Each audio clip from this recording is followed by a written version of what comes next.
આ એની 900 વરાની કમાણી મારા ખંભે ભરવી ને તેથી કીધું તું કદાચ વખત વહમો આવે અને ઠાકર ફેર તું પરીક્ષા લેવા ઉતરી જા અને ગરીબી ફેર આંટો ખાઈ જાય તો ફરીથી કદાચ વસ્ત્ર વગરનું ફરવાન થશે ફરી લે, બાકી અહીંયા આવવા વાળાને કોઈ દાડો અંધારામાં હું નહીં રાખું ભાઈ.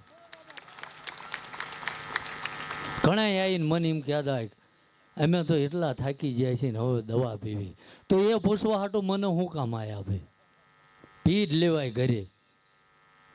કારણ કે આ ધરતી કોની હે ભલામણા? રાણા પ્રતાપ, છત્રપતિ શિવાજી, ભગતસિંહ એ બધા અહીંયા આટો મારીને જ્યાં ત્યાં તમને મને ભગવાને વિશ્વાસ કરીને મોકલ્યા. 5 પૈસાનું લેણું થયું તો કે મરી જેવી. એટલે આ ભલામણા જિંદગી આખી પડી છે, ઊંધું ગાલીને રડવા માંડ દાણા જોડાય કંઈ થાય નહીં. થાય અને આલ્યું છે. કદાચ મારા ઠાકરનું ભજન પડ્યું છે મારી જોડીમાં. રાત દાડો મેં આવવાવાળા માટે ક્યારેય વિચાર્યું? મેં મારું પોતાનું નહીં વિચાર્યું હોય. રાતે 3 વાગે આવ્યા છે ને તો મેં પૂછ્યું છે કે ભાઈ હરિહર બાકી હે કે શું? અને કોઈ એવું કહી દે ભોળાદના પાદરમાં જ્યાં અને વહેલા 3 વાગે અમને ભોજન વગર પાછા આવવા દીધા. 5 દી તો કરજો. એટલે વાતું થાય. અને બોલવાવાળા તો બોલે ભલામણા. રાજા રામને નથી મૂક્યા મને શું મૂકવાના? જેનેથી કંઈ નથી થતું એ વાતું કરે. અને આ તો ધર્મની જોડી ખંભે લઈ લીધી, બાકી હજુ આ લોહી કંઈ હુકાઈ ગયા નથી ભલામણા. હા એમ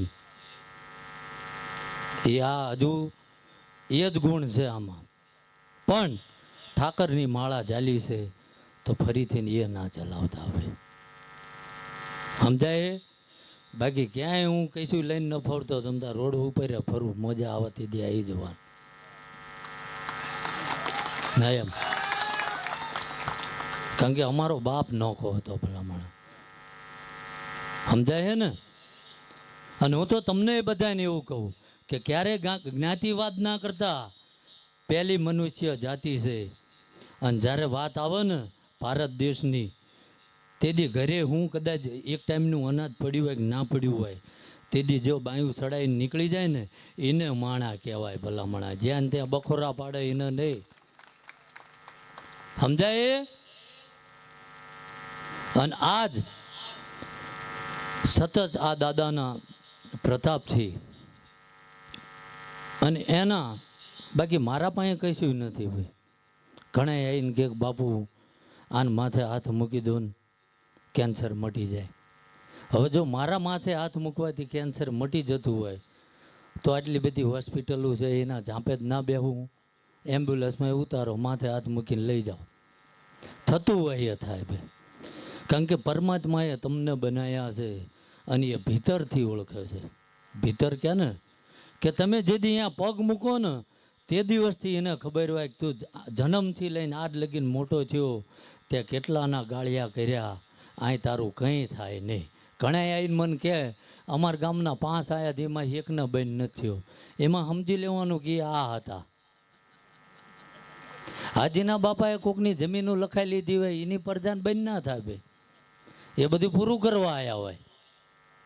બાકી સાચો નાભીનો ભાવ લઈને આવે અને કે ઠાકર રસ્તો ભટકી ગયા છે અને ક્યાંય અમને રસ્તો નથી મળ્યો. અને તેથી જો નાભીની કગર મૂકે અને રાતના 12 વાગે મારો ઠાકર ઘોડે પલાણ ના નાખે ને તો મારી નીની ઓળખાણ નકામી પડી જાય. કર્મ કરો, માણસને કંઈ નડતું નથી. પોતાના કરેલા કર્મો જ નડે છે ભાઈ. આજ કદાચ તમારો સારો ટાઈમ, માણસ એવું વિચારતો હોય કે આ બધી બોલબાલા છે આપણી છે, હું આમ નીકળી જાઉં તો આમ થઈ જાય તેમ થઈ જાય, હું ના હોત તો ફલાણા ભાઈના લગ્ન ના થાય. ઘણા આવું મેં સાંભળ્યું છે બોલતા હોય. લગ્ન પ્રસંગમાં જાય ને આમ તો હમણાં કોઈ બંધ કરી દીધું, પણ એમ કે હું જો આના ઘેર ના હોત ને તો આના લગ્ન ના થાય. તો તાર બાપાના લગ્નમાં ક્યાં તું હતો? થયા કે ના થયા? સમજાય ને? એટલે પેલું ગાડા નીચે કૂતરું હાલતું હોય એને એમ થાય ગાડું મારા હિસાબે હાલે. એ કંઈ ના હોય ભાઈ. અને જે કદાચ તમે બોલીને કે હામલાને કંઈક પેલું કહે છે ને કે ચક્રવ્યૂહ ગોઠવે સકંજામાં લેવા, પણ એ પોઝિશન ઉપર કાલ તું હતો, કાલ કોક બીજો હતો, આજે તે સંભાળી છે ને આવતીકાલે કોક બીજું હોય છે. બાકી જે ધર્મના રસ્તે હાલે છે ને એની સામું જુઓ તો જો ઠાકર આંખના નેતર ના વખોટી ના કરે ને તો આ જે એને જોડી ભેરવી છે ને એ જોડી લઈને ફરવું નકામું પડી જાય ભાઈ. પણ સમયે બધાને જવાબ મળે ભાઈ. કર્મ કોઈને છોડતું ને કોઈ એવું કહી દે કે મેં અંધારામાં આ કામ કર્યું હતું ને મને કંઈ ના થયું.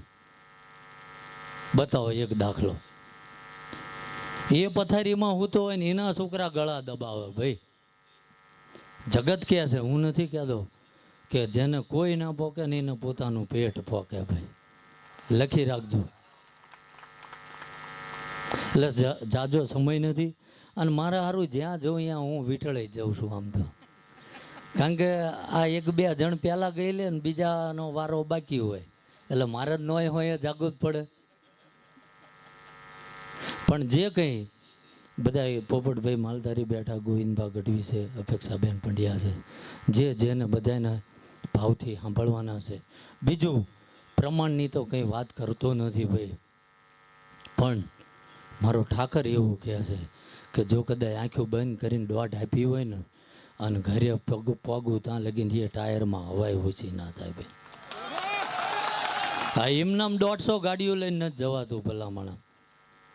150 ગાડીઓ એમનામ ના દોડવાય. પણ કંઈક જો જગતને સારું શીખવાડ્યું છે અને પરમાત્માએ નિમિત્ત બનાવ્યો છે. બાકી સમજ મારી પાસે ને ઓવર ટાઈમ કરું કંપની ડબલ પગાર આપે એવું છે, સમજાય?